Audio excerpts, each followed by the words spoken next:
ветеранам, слава вооруженным силам России. С праздником вас! С Днем Победы! Ура! Europe থেকে মধ্যপ্রাচ্য, Africa থেকে পূর্ব এশিয়া, বিশ্বের প্রত্যেক প্রান্তে নিজেদের আধিপত্য প্রতিষ্ঠিত করে রাশিয়া তাদের ৮১তম বিজয় দিবস উদযাপন করছে। রাশিয়ার এবারের বিজয় দিবসটি এমন সময় হচ্ছে যখন পশ্চিমাদের কয়েক দশকের আধিপত্য নিঃশেষ হচ্ছে। ১৯৯১ সালে সোভিয়েত ইউনিয়ন ভেঙে পড়ার পর পশ্চিমা বিশ্ব ভেবেছিল রাশিয়ার যুগ শেষ। আমেরিকা এবং ন্যাটো ধরে নিয়েছিল অর্থনৈতিক সংকট, রাজনৈতিক বিশৃঙ্খলা আর সামরিক দুর্বলতার মধ্যে ডুবে গিয়ে রাশিয়া আর কখনো বিশ্বমঞ্চে বড় শক্তি হয়ে ফিরতে পারবে না। কিন্তু ৩ দশক পর ইউক্রেন যুদ্ধ, মধ্যপ্রাচ্যের সংঘাত এবং বৈশ্বিক শক্তির ভারসাম্যে প্রমাণ করেছে রাশিয়াকে এত সহজে থামানো যায় না। রাশিয়ার মূল শক্তির শিকড় খুঁজতে হলে ফিরে যেতে হবে সোভিয়েত ইউনিয়নের যুগেই। দ্বিতীয় বিশ্বযুদ্ধের সময় নাৎসি জার্মানির বিরুদ্ধে যে ভয়ঙ্কর প্রতিরোধ গড়ে উঠেছিল তার কেন্দ্রে ছিল সোভিয়েত সামরিক শিল্প। স্টালিনগ্রাদ থেকে বার্লিন পর্যন্ত লড়াই শুধু সৈন্যদের সাহসের গল্পই ছিল না, বরং ছিল বিশাল অস্ত্র উৎপাদন ক্ষমতা, অমানবিক সহ্যশক্তি এবং দীর্ঘমেয়াদে যুদ্ধ চালিয়ে যাওয়ার সামর্থ্যের প্রমাণ।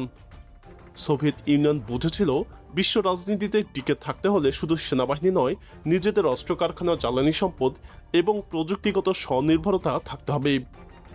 এই কারণেই সোভিয়েত যুগে হাজার হাজার ট্যাঙ্ক, যুদ্ধবিমান, ক্ষেপণাস্ত্র এবং আর্টিলারি তৈরি হয়েছিল। আজকের রাশিয়া সেই সামরিক অবকাঠামোর উত্তরাধিকার বহন করছে। পশ্চিমা বিশ্ব বহুবার ধারণা করেছিল নিষেধাজ্ঞা দিলে রাশিয়ার অর্থনীতি ধসে পড়বে, কিন্তু বাস্তবতা ভিন্ন। রাশিয়া শুধু সামরিক শক্তি নয়, বিশ্বের অন্যতম বৃহৎ জ্বালানি শক্তিও। ইউরোপের গ্যাস নির্ভরতা বহু বছর ধরে রাশিয়ার উপরে ছিল। আজও বিশ্বের বহু দেশ রাশিয়ার তেল, গ্যাস, গম এবং কাঁচামালের উপর নির্ভরশীল। চীন, ভারত, ইরান সহ বহু রাষ্ট্র পশ্চিমা চাপ উপেক্ষা করে রাশিয়ার সাথে বাণিজ্য চালিয়ে যাচ্ছে। ফলে পশ্চিমা নিষেধাজ্ঞা রাশিয়াকে থামাতে পারেনি, বরং বিশ্ব অর্থনীতিকেই বিভক্ত করেছে। ইউক্রেন যুদ্ধ ছিল রাশিয়ার জন্য সবচেয়ে বড় পরীক্ষা। ২০২২ সালের যুদ্ধ শুরু বা পশ্চিমা গণমাধ্যমে বলা হয়েছিল কয়েক মাসের মধ্যেই রাশিয়া অর্থনৈতিকভাবে ধ্বংস হয়ে যাবে। কিন্তু বছর পেরিয়ে গেলেও যুদ্ধ থামেনি, বরং রাশিয়া নিজেদের প্রতিরক্ষা শিল্পকে যুদ্ধ অর্থনীতিতে রূপান্তর করেছে। রাশিয়ার কারখানাগুলো এখন আগের চেয়ে অনেক বেশি গতিতে ট্যাঙ্ক, ড্রোন এবং আর্টিলারি শেল ও ক্ষেপণাস্ত্র তৈরি করছে। পশ্চিমা দেশগুলোর অস্ত্র সরবরাহ রাজনৈতিক বিভক্তিতে ভুগছে, সেখানে রাশিয়া দীর্ঘমেয়াদী যুদ্ধের জন্য নিজেদের প্রস্তুত করছে। সবচেয়ে বড় বিষয় হলো রাশিয়া জানে কিভাবে বিশাল ক্ষয়ক্ষতির মধ্যেও যুদ্ধ চালিয়ে যেতে হয়। এমন সাহসিকতা সোভিয়েত যুগ থেকে এসেছে। ন্যাটো এই যুদ্ধে নিজেদের সীমাবদ্ধতা দেখেছে। বিশ্বের সবথেকে শক্তিশালী সামরিক জোট হয়েও ন্যাটো সরাসরি রাশিয়ার বিরুদ্ধে যুদ্ধে নামতে পারেনি। কারণ রাশিয়া শুধু একটি রাষ্ট্র নয়, এটি একটি পারমাণবিক সুপার পাওয়ার। রাশিয়ার হাতে রয়েছে বিশ্বের অন্যতম বৃহৎ পারমাণবিক অস্ত্র ভাণ্ডার। রাশিয়া পরিষ্কারভাবে বুঝিয়ে দিয়েছে নিজেদের নিরাপত্তা হুমকির মুখে পড়লে তারা চরম সিদ্ধান্ত নিতেও পিছু হবে না। এই কারণে ইউক্রেন যুদ্ধ আজও প্রক্সি যুদ্ধ হিসেবে চলছে। মধ্যপ্রাচ্যেও রাশিয়ার প্রভাব ধীরে ধীরে বেড়েছে। সিরিয়া বাশার আসাদ সরকারের পতন ঠেকিয়ে রাশিয়ার সামরিক হস্তক্ষেপ ছিল গেম চেঞ্জার। যখন পশ্চিমা বিশ্ব সরকার পরিবর্তনের কৌশল নিচ্ছিল, তখন রাশিয়া সরাসরি বিমান হামলা, সামরিক সহায়তা এবং কূটনৈতিক সমর্থন দিয়ে আসাদ সরকারকে টিকিয়ে রেখেছিল। ইরানের ক্ষেত্রেও রাশিয়া গুরুত্বপূর্ণ অংশীদার হয়ে উঠেছে। পশ্চিমা চাপের মুখে রাশিয়া এবং ইরান ক্রমশই কাছাকাছি এসেছে। রাশিয়ার জ্বালানি, অস্ত্র প্রযুক্তি, ড্রোন এবং আঞ্চলিক কৌশলে দুই দেশের সহযোগিতা এক নতুন শক্তি বলয় তৈরি করছে। মধ্যপ্রাচ্যে আমেরিকান প্রভাবের বিপরীতে রাশিয়া এবং ইরান এখন অনেক ক্ষেত্রে একই অবস্থানে দাঁড়িয়ে আছে। রাশিয়ার আরেকটি বড় শক্তি হল ভূগোল। বিশ্বের সবথেকে বড় দেশ হওয়ায় রাশিয়াকে সম্পূর্ণভাবে ঘেরাও করা অত্যন্ত কঠিন। বিশাল প্রাকৃতিক সম্পদ, কঠোর আবহাওয়া এবং দীর্ঘ সরবরাহ লাইন ইতিহাস জুড়েই আক্রমণকারীদের জন্য দুঃস্বপ্ন হয়ে দাঁড়িয়েছে। যেখানে নেপোলিয়ন ব্যর্থ হয়েছে, যেখানে হিটলারও ব্যর্থ হয়েছিল। আর আজকের বিশ্বেও রাশিয়াকে দ্রুত পরাজিত করার ধারণা বাস্তবতার সাথে মিলে না। সবচেয়ে বড় প্রশ্ন, রাশিয়া কি সত্যি অপ্রতিরোধ্য? সম্ভবত কোনো রাষ্ট্রই পুরোপুরি অপ্রতিরোধ্য নয়, কিন্তু ইতিহাস দেখিয়েছে রাশিয়াকে দুর্বল ভাবার ভুল বহু শক্তিধর সাম্রাজ্য করেছে। প্রতিবারই তারা বুঝেছে রাশিয়া শুধু একটি দেশ নয়, বরং দীর্ঘযুদ্ধ, ত্যাগ এবং প্রতিরোধের মানসিকতায় গড়ে ওঠা এক শক্তি। সোভিয়েত ইউনিয়নের পতনের পতাকা শেষ বলে ধরা হয়েছিল, সেই রাশিয়া আজ আবারও বৈশ্বিক শক্তির কেন্দ্রবিন্দুতে। ইউক্রেন যুদ্ধ, ন্যাটো বিস্টার, মধ্যপ্রাচ্যের সংঘাত সবকিছুর মধ্যে রাশিয়া এখনও দাঁড়িয়ে আছে। সে কারণেই অনেক বিশ্লেষক বলছেন বিশ্ব রাজনীতির নতুন যুগে রাশিয়াকে উপেক্ষা করা আর সম্ভব নয়।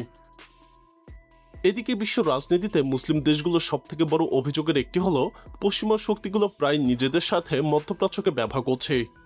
ইরাক যুদ্ধ, লিবিয়া যুদ্ধ, সিরিয়ার দীর্ঘ সংঘাত, এসব ঘটনার পর মুসলিম বিশ্বের বড় অংশের মধ্যে পশ্চিমাদের প্রতি অবিশ্বাস তৈরি হয়েছে। এই পরিস্থিতিতে রাশিয়া নিজেদেরকে বিকল্প শক্তি হিসেবে উপস্থাপন করছে।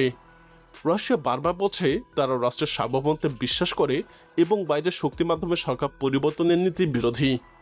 সিরিয়ার যুদ্ধ ছিল সেই টার্নিং পয়েন্ট যেখানে রাশিয়ার ভূমিকা মুসলিম বিশ্বে ব্যাপক আলোচনায় আসে। যখন সিরিয়া সরকার পতনের মুখে পৌঁছল তখন রাশিয়া সরাসরি সেখানে সামরিক হস্তক্ষেপ করেছিল। রাশিয়ার বিমান হামলা এবং সামরিক সহায়তায় বাশার আল আসাদ সরকারকে টিকিয়ে রাখতে বড় ভূমিকা রেখেছিল।